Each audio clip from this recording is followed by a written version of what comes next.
Imagine stepping into a sleek, futuristic airport, not on land, but rising from the sea, linked to London by high-speed rail, free from noise restrictions, running 24 hours a day, and powered by renewable energy. It wouldn't just move planes, it would also shield the capital from floods, reshape Britain's transport network, and repurpose Heathrow into a new city district. This was not science fiction. In the late 2000s and early 2010s, Britain seriously considered building a floating mega airport in the Thames Estuary, a project with a price tag of up to $130 billion.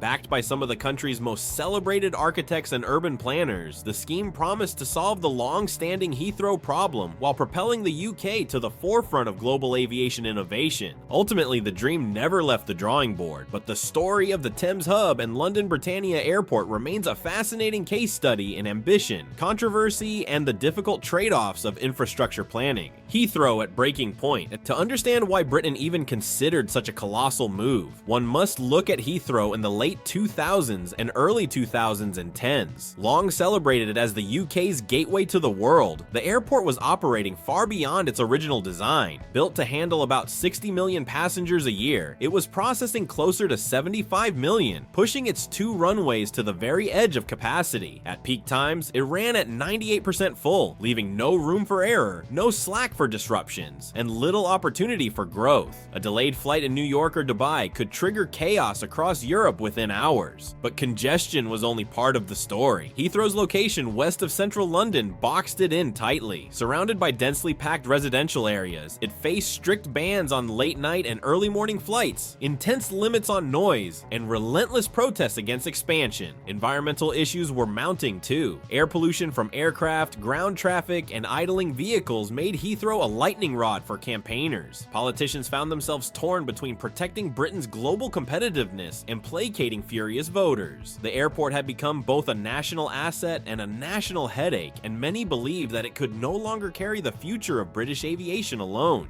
A radical leap to the sea. Faced with mounting pressures, the conversation turned radical. Some argued for a 3rd runway at Heathrow or modest expansions at Gatwick or Stansted. Others suggested boosting regional airports to spread the load. Yet a group of visionary planners and architects put forward an idea that broke entirely with convention: move the airport to the water. The Thames Estuary, stretching east of London into the North Sea, offered vast open space, the chance to operate without curfews, and the possibility of transforming the nation's infrastructure on a scale unseen since the post-war eras. The concept was not without precedent. Japan had already stunned the world with Kansai International Airport, constructed on an artificial island in Osaka Bay. Offshore aviation, while technically challenging, had been proven possible. For Britain, the estuary promised not only space, but also relief for millions plagued by aircraft noise. Planes could take off and land over water, while freed up land at Heathrow could be repurposed for desperately needed housing. Out of this radical rethink came 2 competing visions: Foster's Thames Hub and Gensler's London Britannia.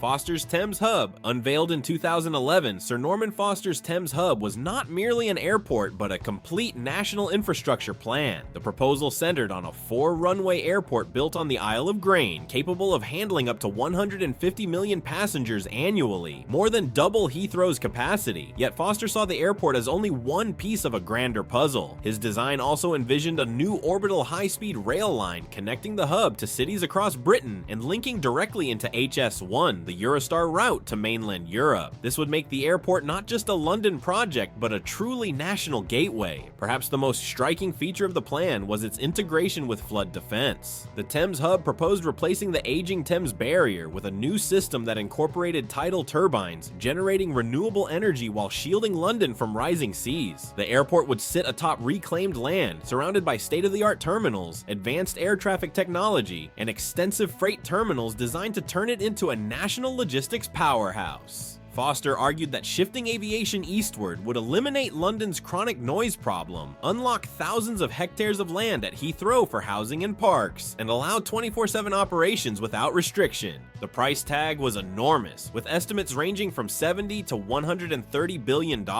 Yet Foster and his team insisted that the investment would secure Britain's future for the next century. To them, the Thames Hub was not a vanity project, but a survival plan for a nation struggling with outdated infrastructure. Britannia Airport. Launched in 2013, Gensler's London Britannia Airport took Foster's radical Thames hub a step further. Instead of reclaiming land, it envisioned a floating airport made of vast modular platforms tethered to the seabed, akin to oil rigs, assembled in phases and expanded as demand grew. This staged approach promised to spread out the costs rather than require full capacity up front. Britannia offered up to 6 24-hour runways, capable of handling more than 150 million passengers annually. High-speed rail links, likely through St. Pancras and HS1, would connect travelers seamlessly to London and continental Europe. With all flight paths over water, noise pollution for Londoners would virtually disappear, one of the scheme's most celebrated benefits. The floating design was pitched as lighter on the environment, less seabed disruption than land reclamation, resilience to rising sea levels, and adaptability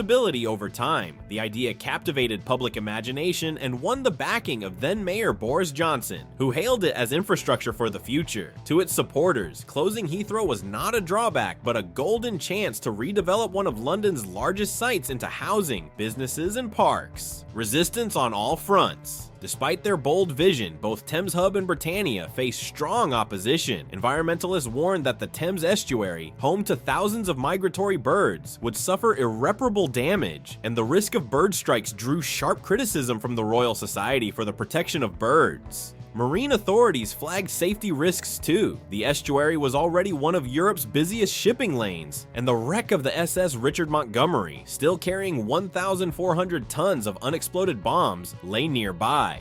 Practical doubts mounted as well. Frequent fog threatened to disrupt flights. Engineers questioned the durability of floating runways in harsh North Sea conditions, and the staggering cost looked untenable during an age of austerity. Critics argued it would be cheaper, faster, and safer to expand Heathrow or Gatwick rather than gamble on a risky mega project. The Heathrow verdict. In 2015, the airport's commission backed a third runway at Heathrow, judging it the cheapest and most practical solution. The Thames Estuary schemes were dismissed as too costly and uncertain. The decision sparked outrage. Norman Foster decried the lack of vision, and Boris Johnson called it a disaster for London. Yet, nearly a decade later, Heathrow's expansion remains stalled by legal and political battles. While the bolder estuary visions live on only in memory, legacy and lessons. Though never built, the Thames Hub and Britannia Airport reshaped Britain's infrastructure debate. They showed how airports could anchor broader ecosystems, linking energy, housing, flood defense, and logistics, and anticipated today's focus on sustainability and resilience. Ideas once dismissed, like floating infrastructure, city-scale reuse of Heathrow, and round-the-clock airports, are now being revisited as rising seas, housing pressures, and cleaner aircraft technology drive fresh interest worldwide.